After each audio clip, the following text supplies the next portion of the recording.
So thank you everybody for joining James and I today for this exclusive Team HBXL video broadcast. And today we're talking about managing your cash flow better. It's a really critical webinar today that we're talking about a big subject.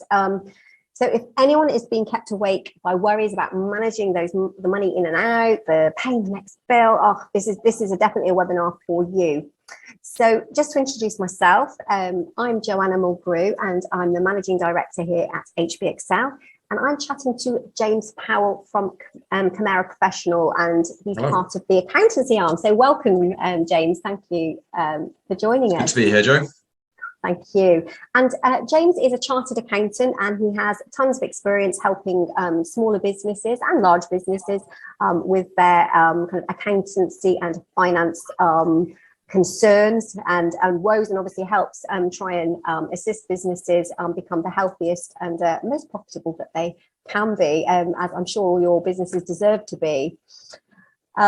So James has joined Team HBXL as an accountancy coach.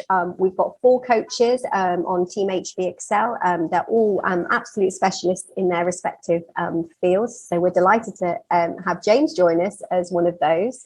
And thank you, Jo. Yeah, we're going to be introducing them over the coming weeks. So James and I actually have worked together a few times. This is our 3rd broadcast, James. It is, isn't it? Somewhat surprisingly.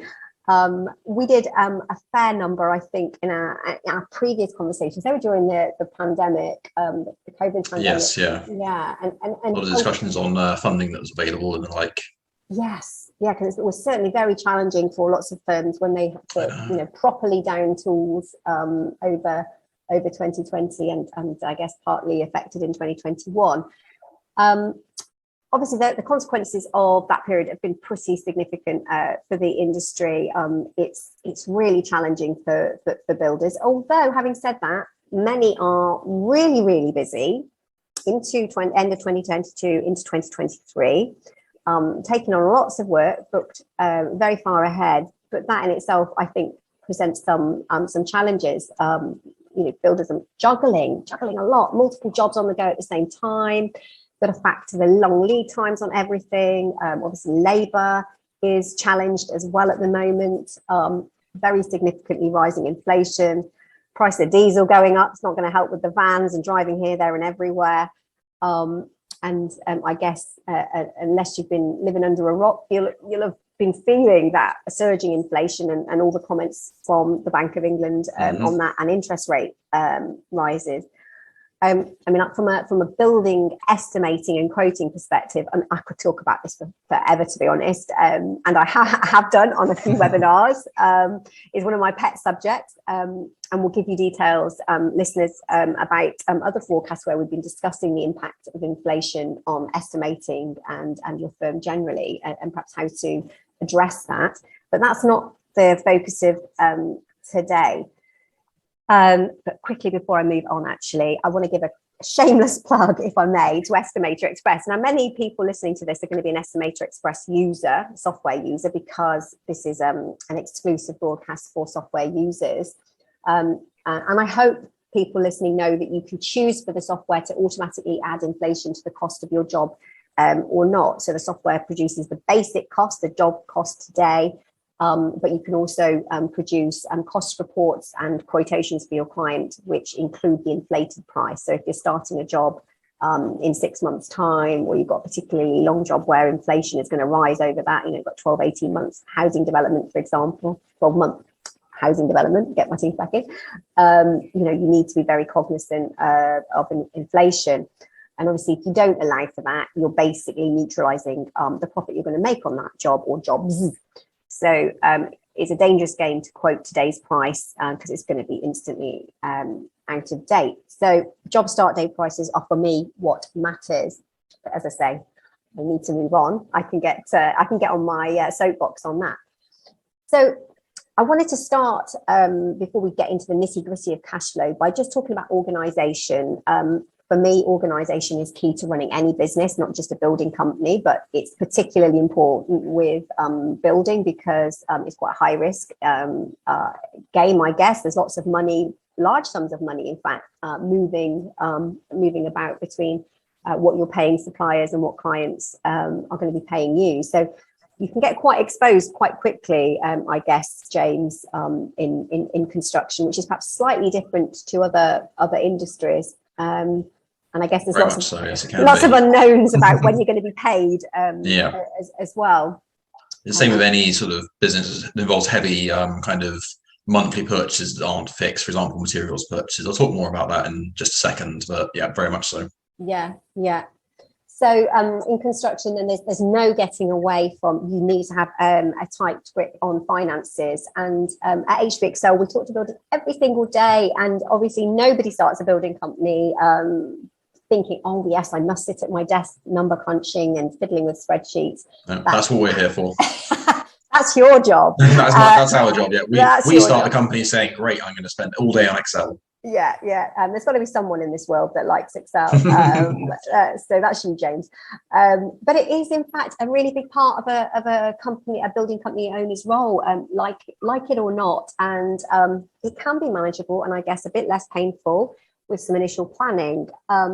So clearly, that's about setting up some admin processes for a start, in terms of your day-to-day organisation, proper schedules for your ordering, getting your people where they should be and when, live build programmes to help you monitor those jobs and manage delays and setbacks and so on. But it really has, in my mind, got to start with a proper business plan. And it's very easy, particularly in construction, to kind of slide into the different kind of jobs that you're going to do and the scale of your business. And you can start quite small. Then as you get a bit more confident and a bit more cash in the bank, you grow and then you might change the types of work. That's very common. That's a very organic way of running a business. But I guess if you don't plan, you can get very, very busy with lots and lots of money moving around, not making any money and just exposing yourself from a cash flow perspective. And that is what brings down a lot of building companies. So you've really got to plan properly.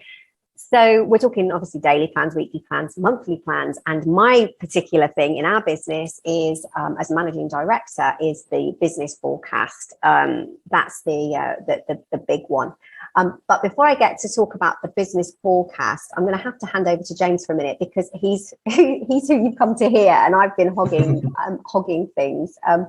So James, today, as we can see on this slide, we're going to be talking about what cash flow actually means to a building firm. Obviously, what cash flow is for a start, and then what it means to a building firm, why it's crucial to have a business plan, how a cash flow forecast actually works, how to do the right thing with contracts, invoicing, debt collection, and so on, and finally being able to be ready for those unexpected bills. So I'm going to move on. James, over to you. Cash flow. What is cash flow? Why is cash more important than profit? And what might be the early signs of cash problems?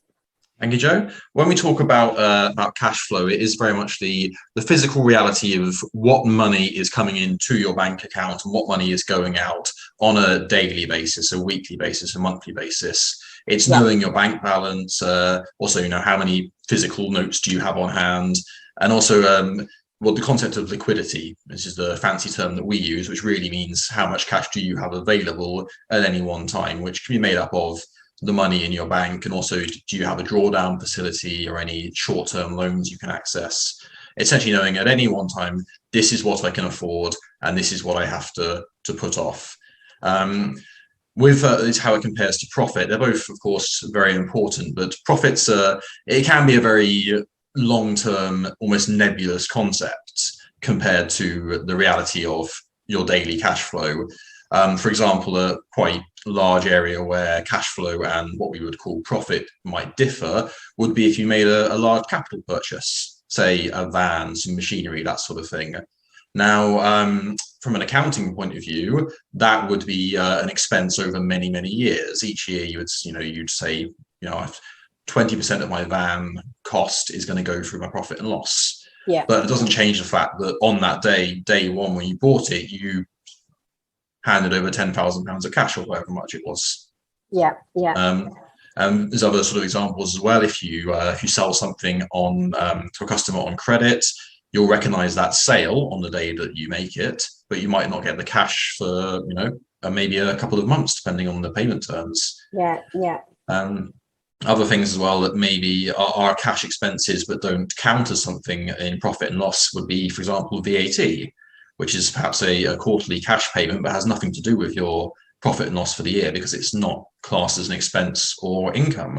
There's also your other tax payments to think about, your income tax if you're a sole trader, or if you're a company, you'll pay annual corporation tax on your profits. And it's knowing when is that going out versus when is it coming in. Something like a corporation tax bill, you might be taking the money in on the first day of your accounting period, but not paying the tax on it for a year and 9 months. Yeah, yeah, okay.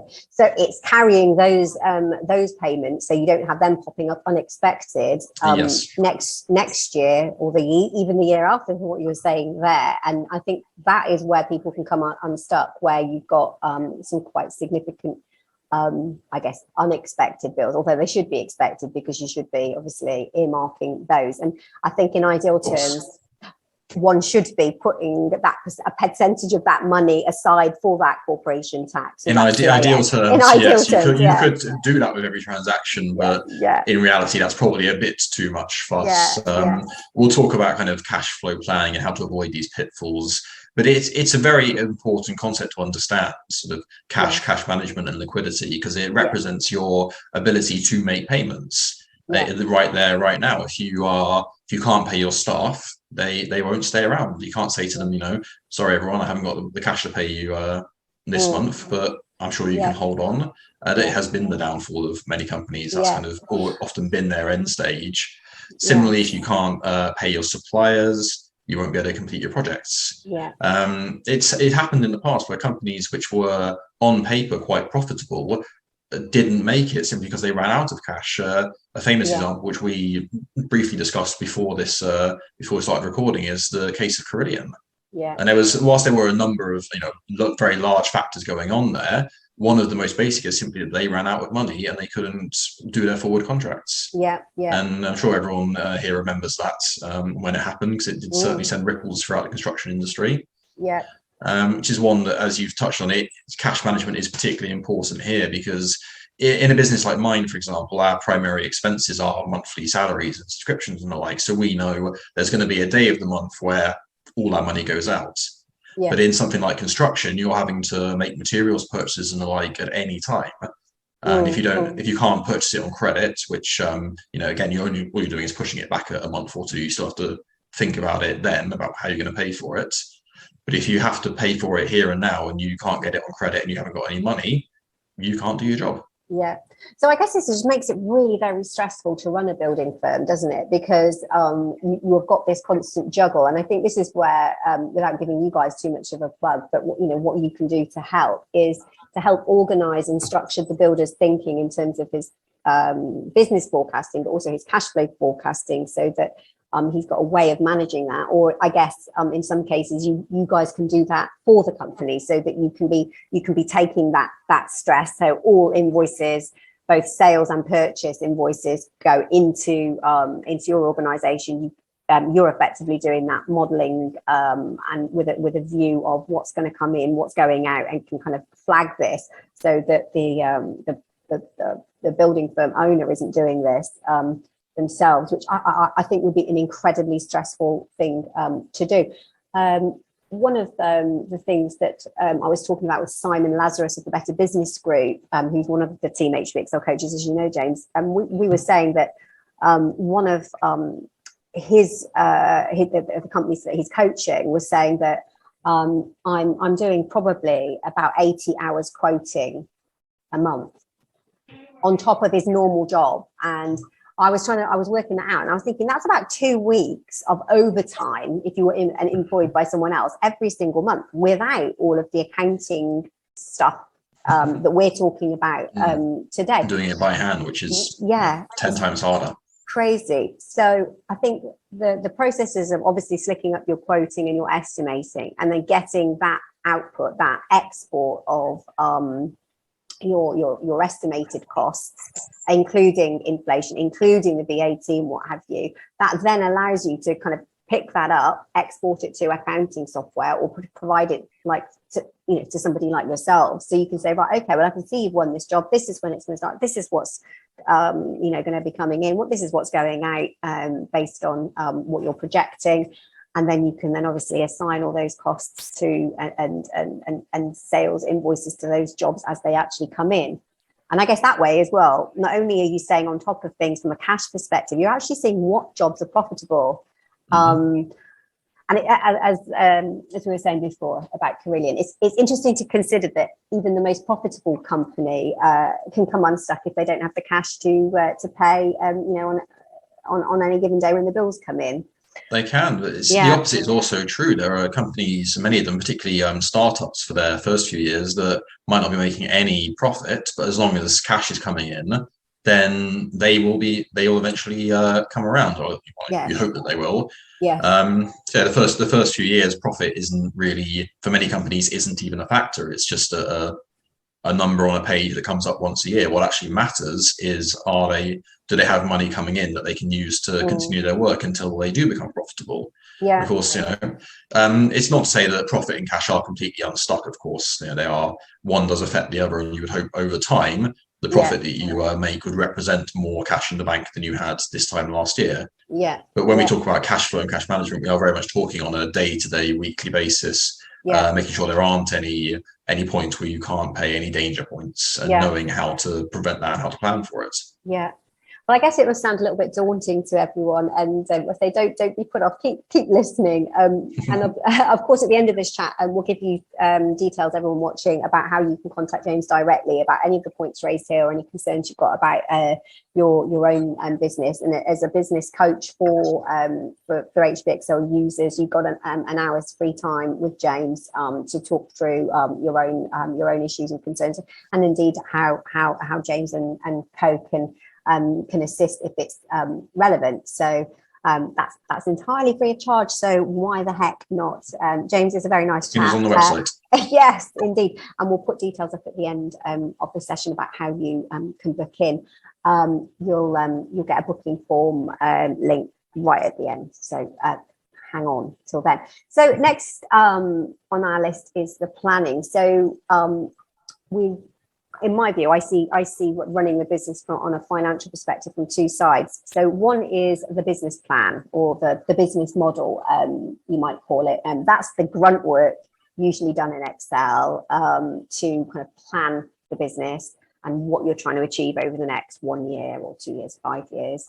And the other side of that is the cash flow plan or model. And obviously, the business model does feed the cash flow model, but obviously, one is as you were saying, it's more regarding the profit and loss, and the cash flow is the interpretation of that business model to say, okay, we've said we're going to sell this, we've said it's going to cost us this. This is what that profile looks like over time.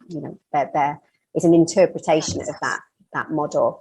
So at the very least, every firm should have a sales and expenditure forecast, as I call it, the business forecast, and that should cover the kind of type of jobs, the number of jobs that you're wanting to go for over the next 12 months, and what kind of capital purchases that you might be thinking about making, and their depreciation. So that's how you're going to account for them over time. So as James was saying, maybe over 3 or 5 years, say if it's a big item. Even something like your website actually can be capitalized over time, say 2 or 3 years. If you think your website that you've invested in from a marketing perspective is going to be hanging around for a few years, you can capitalize something like that. But those are usually bigger purchases. But it's also got to have in there all your fixed costs. So everything that is going to go on, whether or not you're actually building a single thing. So your insurances, your mobile phone, your truck, your van, whatever. The bank fees, all of these kind of things that cost, including your time as the boss, because let's face it, you're a fixed cost to the company. You're not going away, which, in cash flow terms, actually often ends up being sometimes the last person to be paid, which is not how we should be running things. Although it's often what happens. You've got to pay your men before, or women before you get paid yourself sometimes. But I think this is a really useful exercise because it forces you to look at the kind of jobs that you're doing, and whether at the end of the year you're going to be making a profit on those. Now, I know we're not talking about profit per se today, we're talking about cash flow. But if you don't build into your jobs really healthy, solid profit, you're never going to build up any cash surplus to ease yourself through any cash flow spiky bits. When you've got those challenges where someone does owe you 10 grand or 20 grand, what have you, if you have started to build up a profit surplus, you're obviously going to have a better time of it when there are some unexpected challenges. And also, without any kind of profit levels, you can't grow. Your business stays small. Because you're never going to get any investment. The bank's never going to lend you any money because you've got no profit in the bank or cash in the bank because your profits have been running very lean. So it's a vicious a vicious circle and a virtuous circle if you get it right. I was going to say it's a vicious cycle, not a vicious circle. I don't know what a vicious could be. I'm sure I've heard both phrases at some point, but yes, vicious cycle sounds that's better, vicious circle. Sorry, I was here. I was getting a bit excited there about accounting. In doing that, I'm putting say you want to do 4 extensions a year or 12, what have you, and you want to start one each month. You can then actually, having used your Estimator Express to get a typical job kind of costed, as you know, your materials, labour, plant, and the margin that you're trying to make on that job, you can then get that into the business model and see at the end, with all those fixed costs that you've got within the business and the variable cost of materials, the labour and plant, which are only variable in light of doing that job, you can actually start to see, is that a business that I want to run? Am I doing 12 jobs when actually doing 4 jobs would make me just as much money at the end of the year? And it's a sort of psychological thing, because I think we all like to be busy, don't we? It makes us feel good to be busy, but actually by the end of the year, that might not have been, an effective use of your time. So it's a really important exercise. And yes, it is a bit of a paper exercise. Oh, hi, dog. I can hear your dog. Oh, yeah, he's just, he is downstairs. But yeah, as you can hear, guys, we're all working at home like lots of people are. So yeah. He's a small dog, but he's very loud. Yes. I've got a boxer dog and he's very loud, as you can see picture. But yeah, so if you get organized in this way, it can help you decide on the kind of work you want to do. And by thinking this way as well, it then can reduce your cash flow exposure, because you can only take on, you start to think about the jobs that really are going to make you some money. On a previous webinar, I was talking to a colleague about the fact that one of our software users, they used to actually do a lot of work for rented property, a refurb for landlords and so on. And they were really, really busy going from one house to the other for student lets. And it was a vicious cycle. It wasn't particularly nice work to be doing, if you imagine you're refurbing student lets and what have you. I remember my student flats back in the day. And often with cheap materials, so they're not particularly nice to work with, but as a tradesman who prides himself on doing good work. I think he looked at doing, I think it was a handful of extensions in a year, and he was totally taking the pressure out of his business, not having to rush around everywhere. Some good sites, some good clients that he wanted to work for, and it was far more profitable than running around like a crazy thing. And that then as well can help the management of the business, so you can spend more time on the business forecasting and the cash flow management. So Simon, our Better Business Group coach, he's quite a favourite in terms of our users, and last week he was talking about making money out of the 2022 boom. And if you're not making any money, watch that one too. I strongly recommend that. And he's also doing free coaching sessions. But anyway, back to cash flow.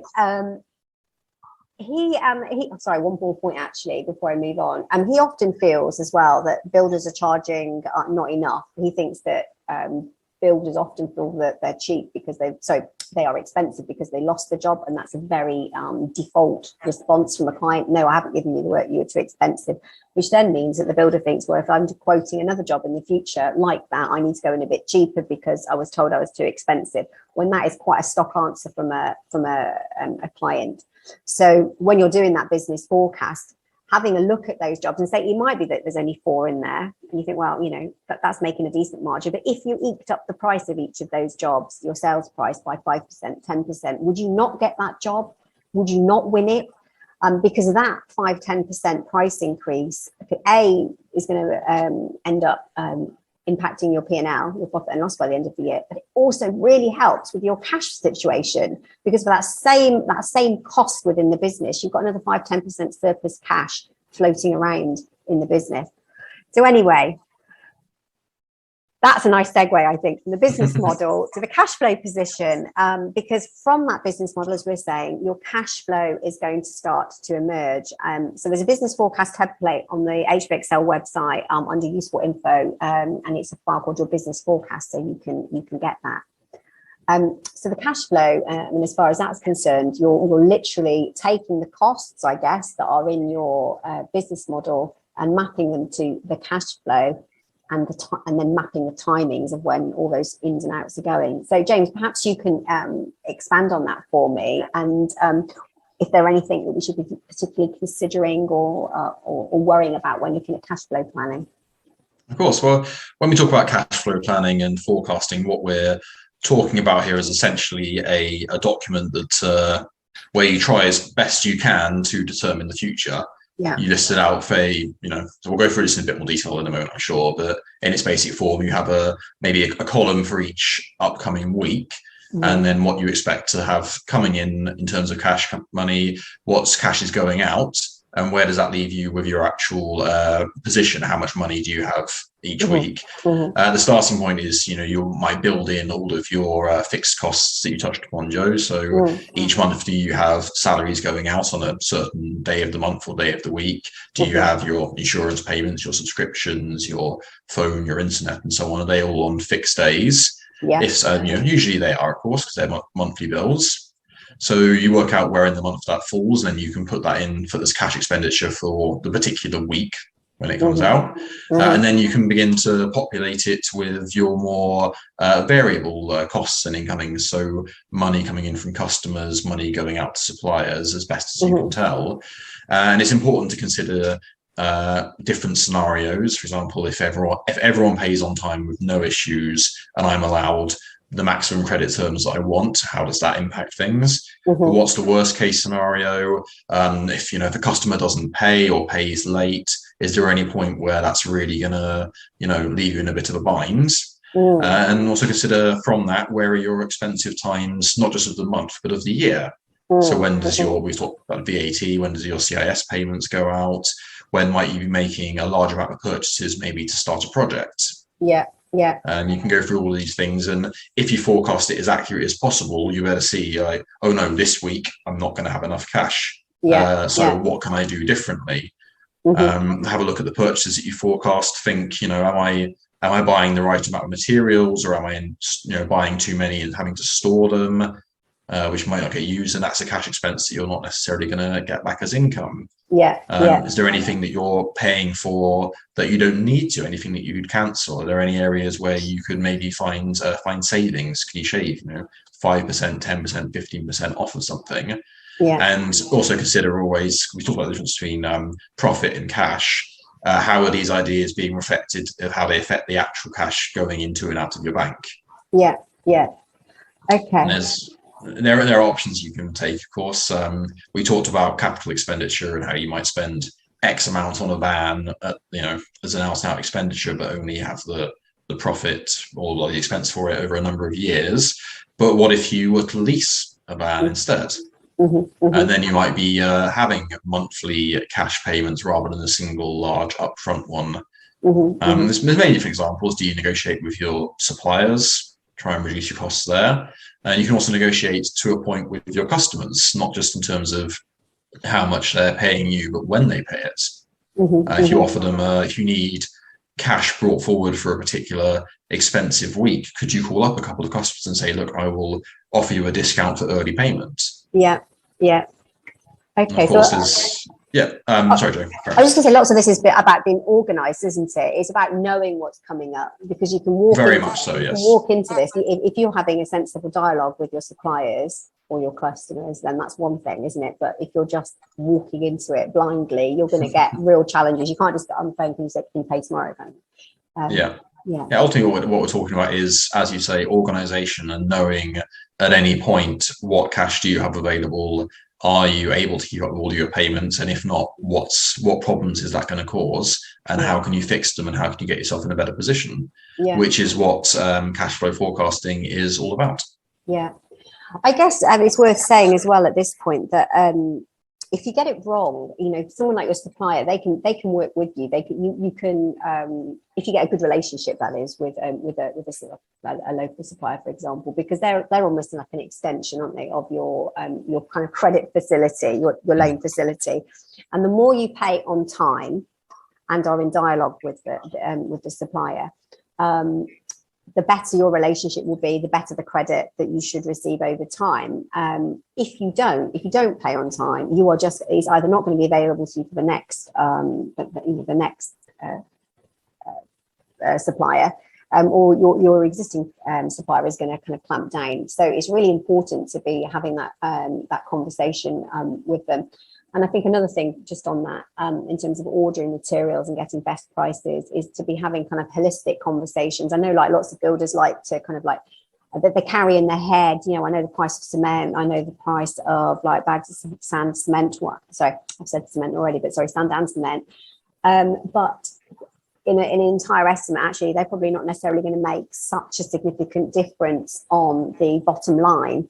Whereas the doors, the windows, the roof lantern, the trusses, these bigger items, if you focused on the negotiation on those bigger items, so you're not chasing the pennies, but you're really after the more significant pains, that's probably one area where kind of you could productively use your time. Because I often hear people say about, say, Estimator Express, oh, that's the price I pay for my sand, or actually I pay £2 more per bag than that, or I pay 3p more on that bag of cement. Well, you know, I hear you, but actually the big numbers are the, you know, some of these chunkier purchases. And actually on that, some of those chunkier purchases as well, we'll talk about this, I guess, in a minute, but in terms of getting deposits from customers and aiding that process, because particularly things like, I don't know, roof lanterns, doors, windows, and that kind of thing, you have, a lot of the time you're going to have to pay up front, unless you've got, you know, exceptional credit rating. So you're going to have to find some big numbers. So I think talking about deposits and upfront payments for these things with your customers earlier on, so that you're not exposed to that bill directly yourself for too long, or if at all, which is one of the reasons it's really important to take a deposit up front, so that, you know, if you're doing a large project and you're taking a 5-10k deposit, at least that is helping you prepay for some of these larger items further out. Okay, so cash flow forecasting. So we've talked about all your incomings and outgoings listed. You're interpreting that between your business forecast and your cash. And as we said, Simon can help with that. It's a bit of a black art. I do understand.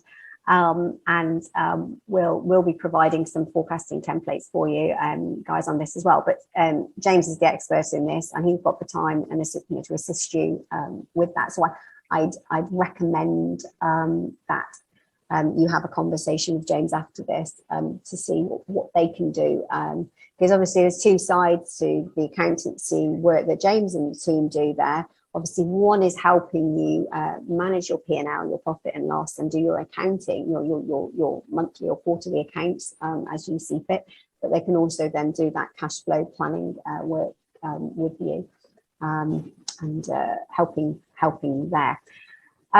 So I guess it's not exactly an easy time, Simon, because as we were saying, for cash flow forecasting, you've got Simon, I didn't mean to say Simon, James. We've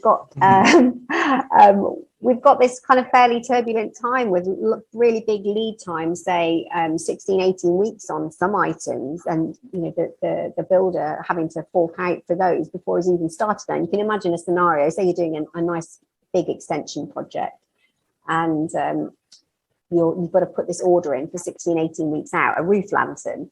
and you haven't even really done much in the ground. You haven't even got your foundations down. You haven't got your slab down, and you're saying to your, well, I need £10,000 or what have you for this roof lantern. You know, presume that makes cash flow forecasting quite challenging. No, at the moment, that's it hasn't always been this way.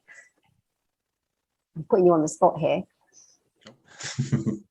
So how would you go about kind of cash flow forecasting? How do you put together a cash flow forecast? Well, the first thing to decide is how far in the future do you want to be forecasting?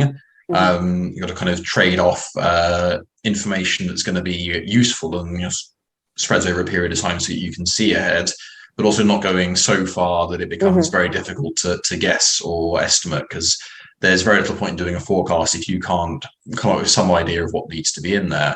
And the most commonly used period a lot of time for a lot of companies is a 13-week cash flow forecast. And without going into too much of the technical nitty-gritty, as I say, it's important to note that it's not what we'd call a statutory document. So it's not like if you're a limited company and you're filing accounts at Companies House to have all sorts of rules and regulations over how they have to be done.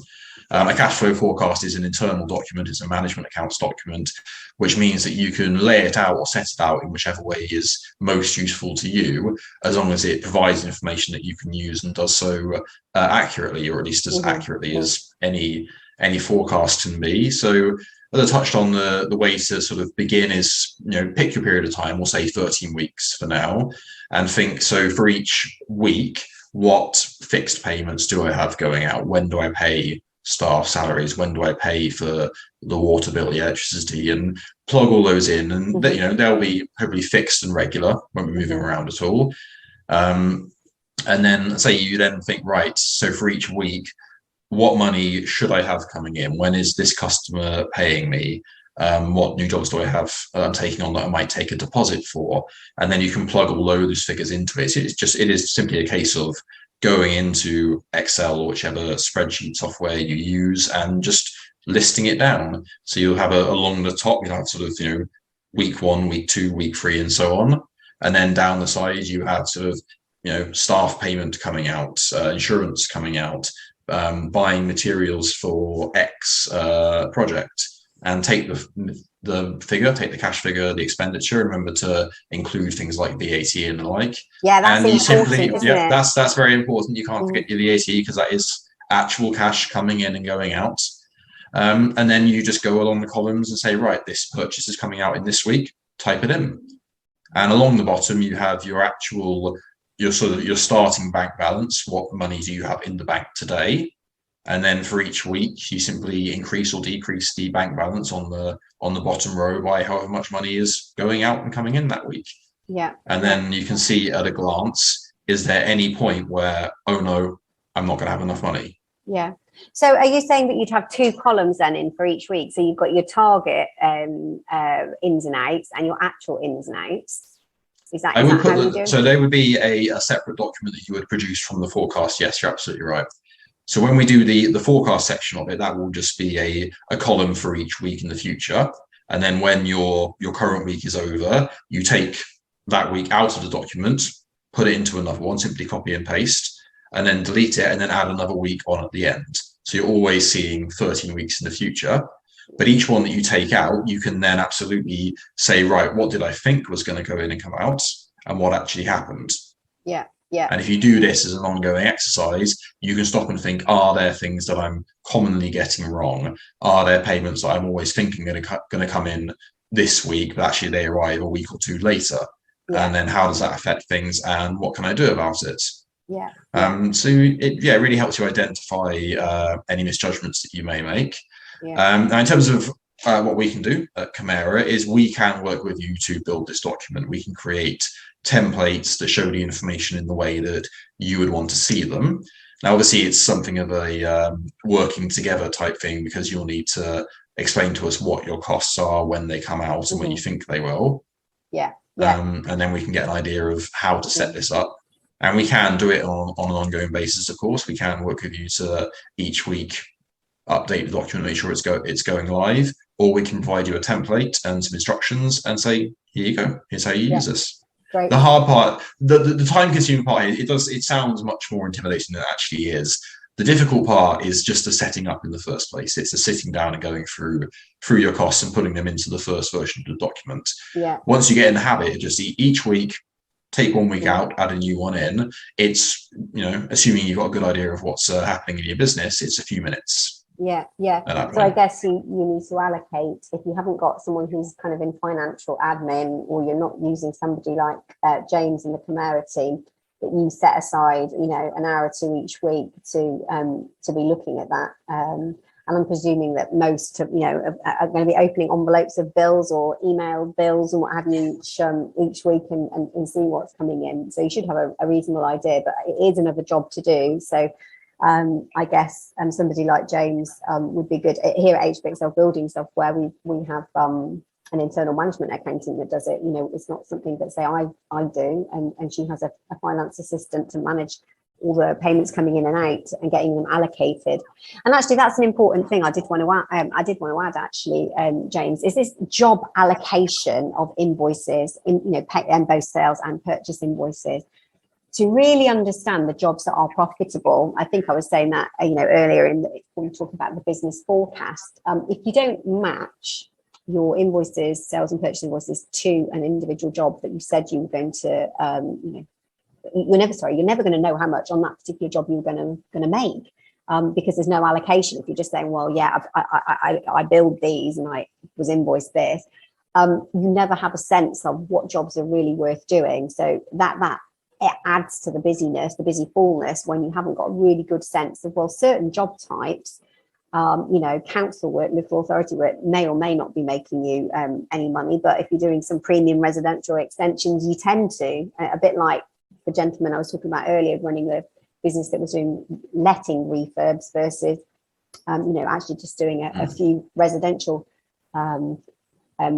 projects. And actually on that, going back to Simon from BBG as well, who's one of the coaches, he was saying that it's quite interesting, the difference in kind of psychology of the different client types. So a landlord who's got student lets, he's just about getting those often, unless they're really premium kind of lets, which there might be in some locations. I don't think my student let was a premium location, but there you go. Mine certainly wasn't, but there are a lot of them where I live now, particularly in the city centre. Yeah, seen them going up for a number of years. Yeah, so I guess it's slightly different. But in terms of that, they're obviously about doing it as cheaply as possible. So the margins are going to be really, really thin. Local authority, that might be quite challenging, quite an expensive job to win, because you've got to go through the tendering process and what have you. But I guess a residential client is making an emotional purchase, and if you can present yourself right, make a good connection with that client, they're going to want you to do the work. So I guess it's thinking about what's going to make your life easier. These things, business forecasting and cash flow, they're not just for the sake of doing it. It's about how you want to run your business, how you de-stress it, how you organize yourself to the point of a happy place in running the business that you want. Yeah. So you're not doing it just for the sake of it. I know we've talked about a lot, James, and I guess people are going to be thinking, right, I'm slightly overwhelmed here. But James can help you directly with setting up a cash flow forecast if you want. And you can obviously get a recording of this forecast and watch it again, or pause it at various bits if you would like. But yeah, I do recommend having a chat with James. So another shameless plug, but a really helpful one, I think, as an Estimator Express user, is that within the software, I don't know if you know, James, actually, but our software, once you've done your estimate and you produce your customer quote, you've got cash flow reports which analyze each of those jobs. So you've got your materials, your labour, your plant for those jobs, and you can see the cash flow profile of the ins and outs for that project. And then you can literally export that data into Excel, and you've got that weekly ins and outs for each job. You can do that at whatever level you want, because obviously you could do it literally line by line, resource by resource, but that might be a bit OTT. But you can do it by your materials, your labour, your plant, what have you, and what's going in and out, or just the total. What am I invoicing? What am I being billed? A lot likely being billed that I've had to order. And then you can then match against that as those as those come in. So if you've got 4 jobs going, I'd say if you can summarize that data and then put in extra things which maybe aren't part of the specific jobs, like we mentioned this a lot, but for example, VAT. Yeah.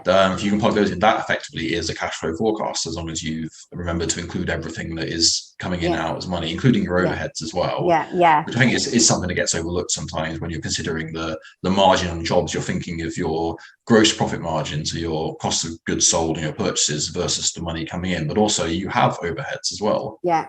As a business in most cases. It's very important to know how those are being paid for and are they being factored into your quotations. Yeah, absolutely. So we've talked about that in previous webinars, guys, where Estimator Express allows you to put your overhead in and then your margin on top of that. And then you've got your kind of sales price inclusive cash flow of your incomings. And then obviously, as we were talking about before, you've got all those other fixed costs that you need to remember that will offset against that overhead that you have allowed for in the sales incoming. So you've then got those hopefully balancing off.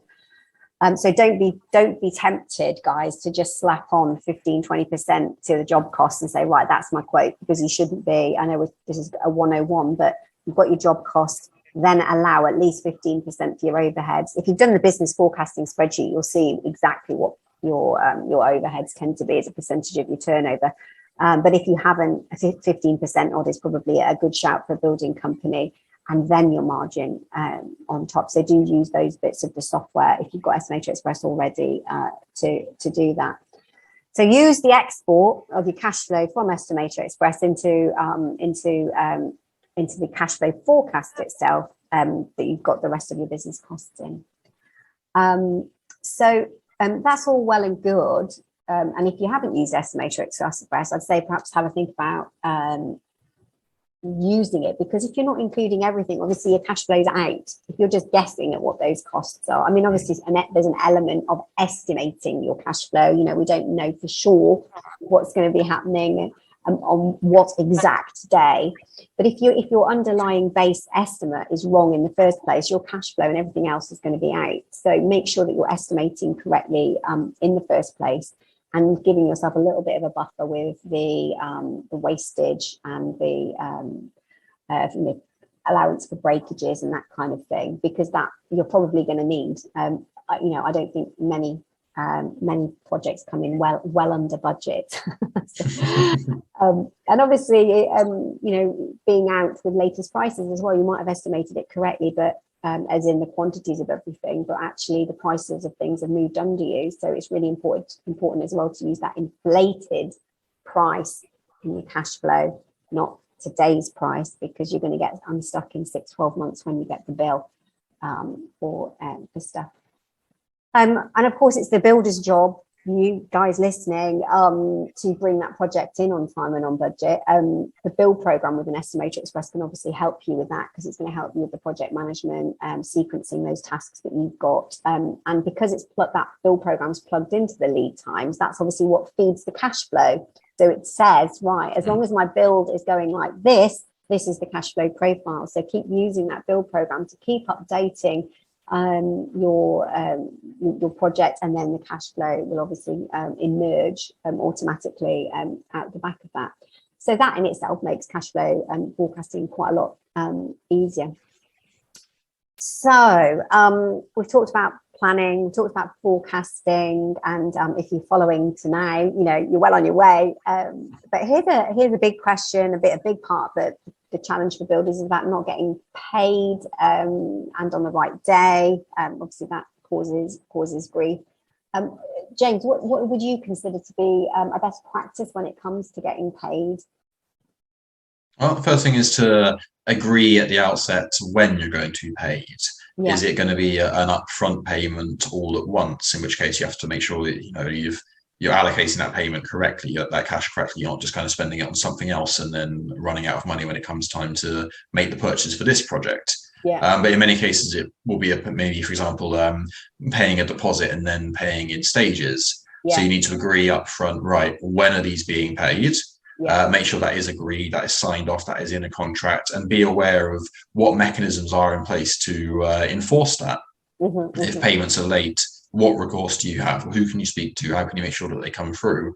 It's not necessarily a fun conversation, but it's an important one. Mm-hmm. Similarly, when you're doing this sort of thing, even if it is agreed upfront payments at certain times, still make sure to invoice them on time and as a reminder. And if it is a job that isn't on any kind of payment plan, it is simply invoice on completion or similar, again, make sure you are invoicing that as soon as you can. Yeah.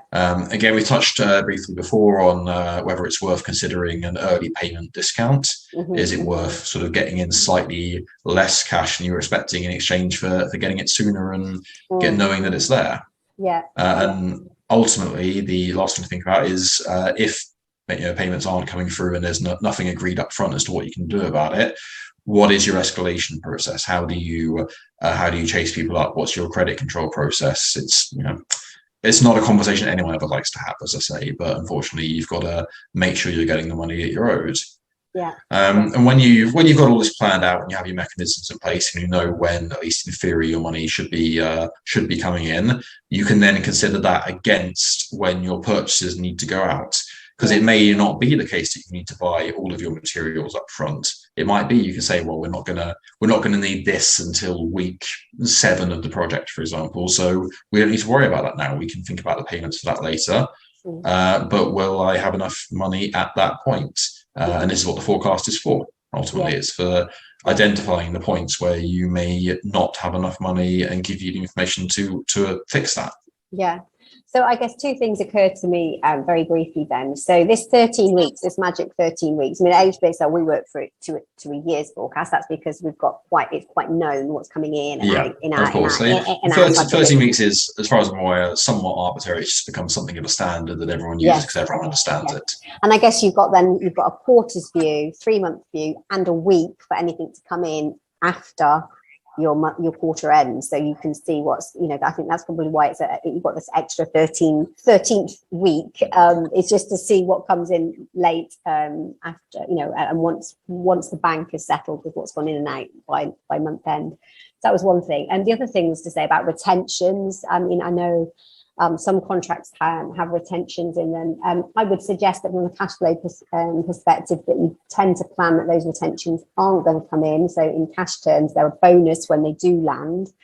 That's one thing. But I do think all of this emphasizes the point of, do consider, if you're not already, sensible deposits. Obviously, some of that is about building trust with your client in order to take a sensible deposit.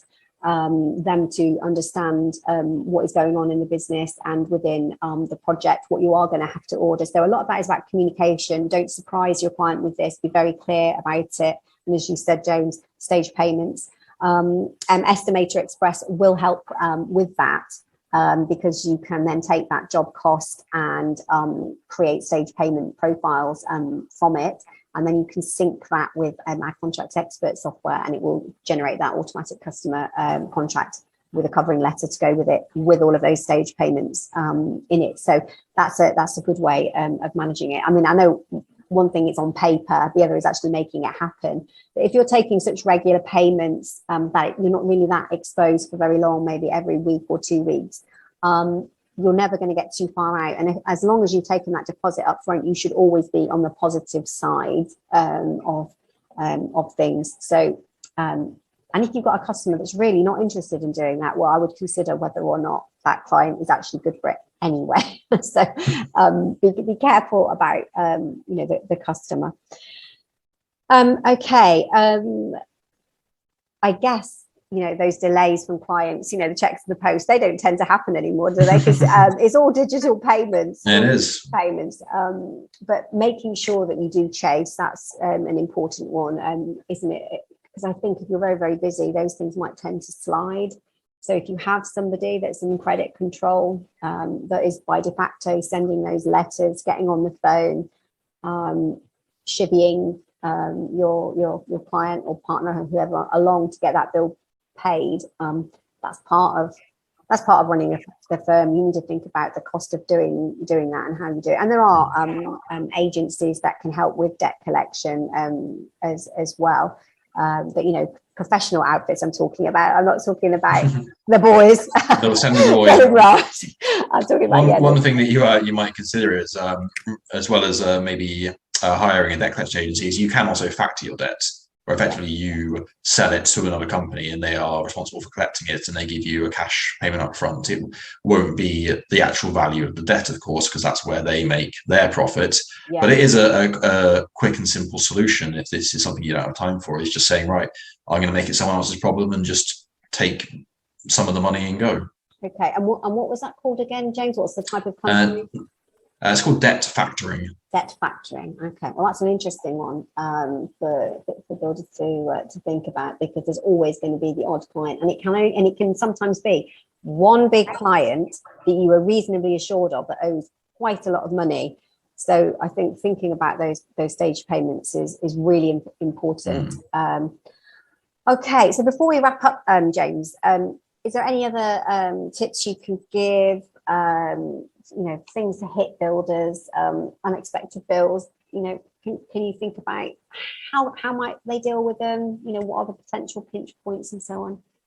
Well, planning ahead is I say the most important thing. As long as you have a reasonably accurate forecast week on week, and you know what your bank balance is going to be at any one point and when it's going to be particularly low, then it's often worth taking steps to smooth things out. If you find that maybe once a month you're getting big cash money coming in, maybe see it as a way you can talk to your customers and sort of split the payments out. So rather than one big payment coming in at the start of the month, maybe you're getting smaller payments weekly, which means that your bank balance ultimately is going to be smoother over time, and that will help with unexpected payments and unexpected bills.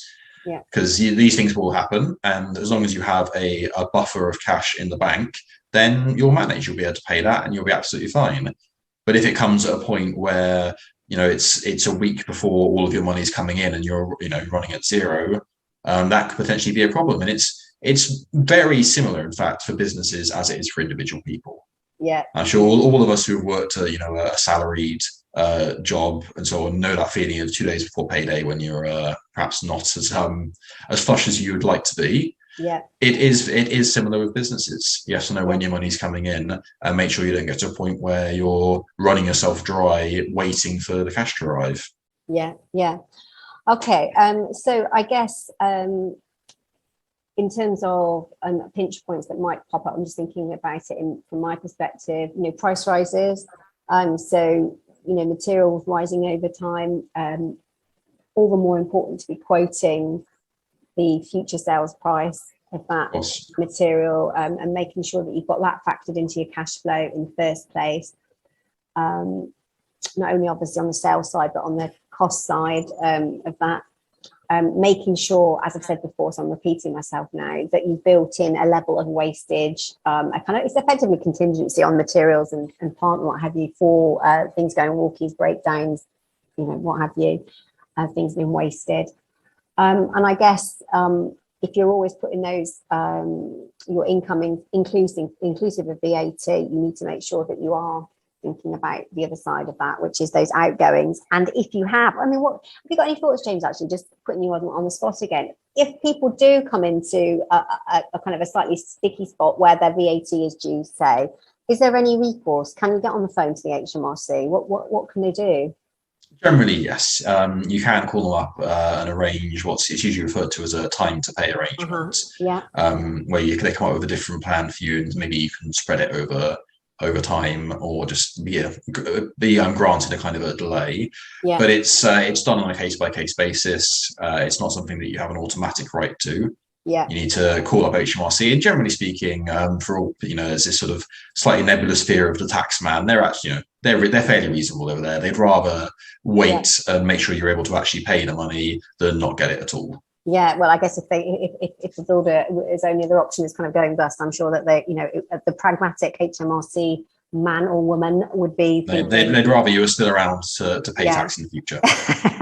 Yeah, not from the goodness of their heart. Yeah. So I guess when you do that, you do need to have the case for why. Why is this challenge? Why are you challenged right now?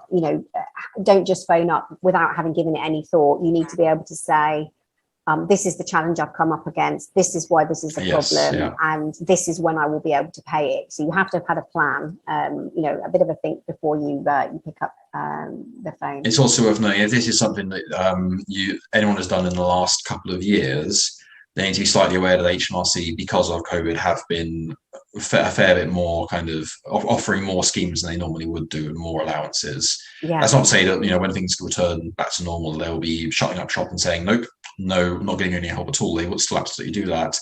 But just be aware that there have been extra facilities for allowing people to pay late and in different ways over the last couple of years, just to help businesses get through. Yeah, and I guess there is still the recovery loan scheme that's still available till June 22, I think it is. So if your business is impacted, or one of your clients has been impacted, so you haven't been paid, the recovery loan scheme is still available, but that will be closing very soon, I think. So have a think about that. So thanks, James. I know we could talk for much longer on this subject, but I think our viewers will agree we've covered lots, and there's lots to take away from today's chat. So I think we've discussed everything that we need to stay in a positive cash situation, but it comes down, in my mind, to a few things. Obviously, cash is cash is king, I guess. Is that saying? There is that saying, yes. There is that saying. And it is frequently very true. Yes. The number one reason that companies run into trouble is cash management by far.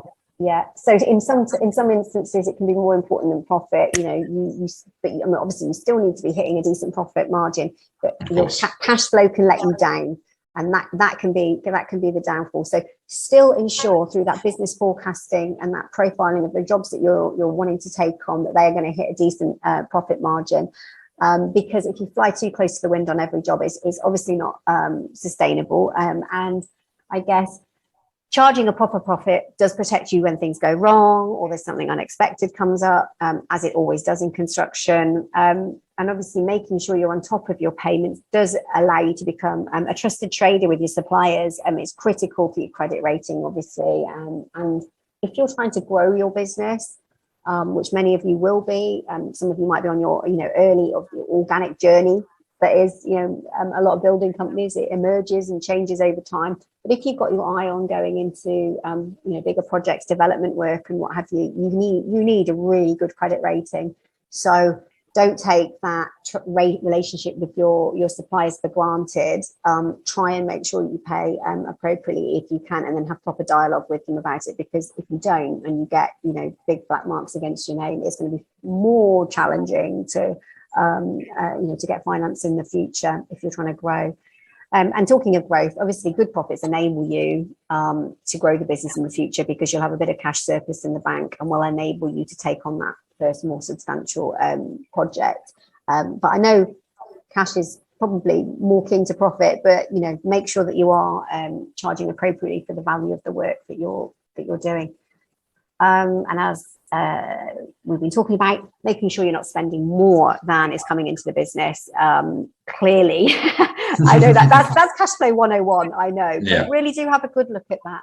And as you were saying earlier, James, sometimes you walk into expenditure and you kind of forget about what you've got on the bill. You look and think, why am I still paying for that? So I think it's quite a healthy, good process every so often to go through your expenditure and look at those invoices and have a really good think about why is this important? Some people look at it as, is this thing that I'm buying actually going to help me make money? If it's not going to help me make money, why have I got this expenditure? So kind of challenge yourself a little bit with that kind of thing. So I think that's probably about it, James. Anything more from yourself? No, I think we've talked on about a lot of different things in a lot of different ways, but I think it can be summarized in a couple of key points. One is, as far as possible, know what's happening with your cash, not your profit, your revenue, your cost of goods, or the nebulous concepts. What is actually coming into your bank account? What is going out of your bank account? When? And what do I do if it doesn't come through as expected? Yeah. Okay. Anything else before I wrap us up? Is that your top tip? That is my top tip, certainly. That is the thing that will that can make or break your business, is running out of money. I'd say it's by far the most the most common reason why companies run into difficulties is simply one day they don't have cash in the bank, which they need to pay for something. As you mentioned, it's something that we can help with. We can help build templates. We can help populate them as well. And we are doing, as a kind of initial conversation, we are doing this 1 hour sort of coaching and consultancy session with me, and that can be booked via our website, as we put up. So we'll have the details now on the screen, so you can get your free 60-minute session with James himself, and he can go through your cash flow issues and help you build that cash flow forecast as required. And if you'd like to know anything more about HBXL software, whether you're an existing Estimator Express user, or you've got one of our other products but you don't yet have Estimator Express, or you'd like a refresher on your software and some advice on getting those cash flow reports out of your Estimator Express, please do get in touch, and we can arrange a short demo of that, or a coaching session if you'd like. And James, thank you again, and for everybody Pleasure. watching. Always good to be here. Always good stuff emerges from these sessions. I find them intriguing. It's always food for thought. Sometimes a bit difficult because you think, oh, we should be doing some of this as well. So hopefully we'll see you again soon. Indeed. And everybody watching, we've got James's details. It'll be emailed to you also. So if you'd like to put that coaching session in with him, he'll be more than happy to chat. And I think we should wrap that up then, James. So I think that should do it. That's a good amount of conversation. Cool. Okay. Well, thank you guys for watching, and you. we will speak soon. Okay. Thanks a lot. Okay, Bye. great.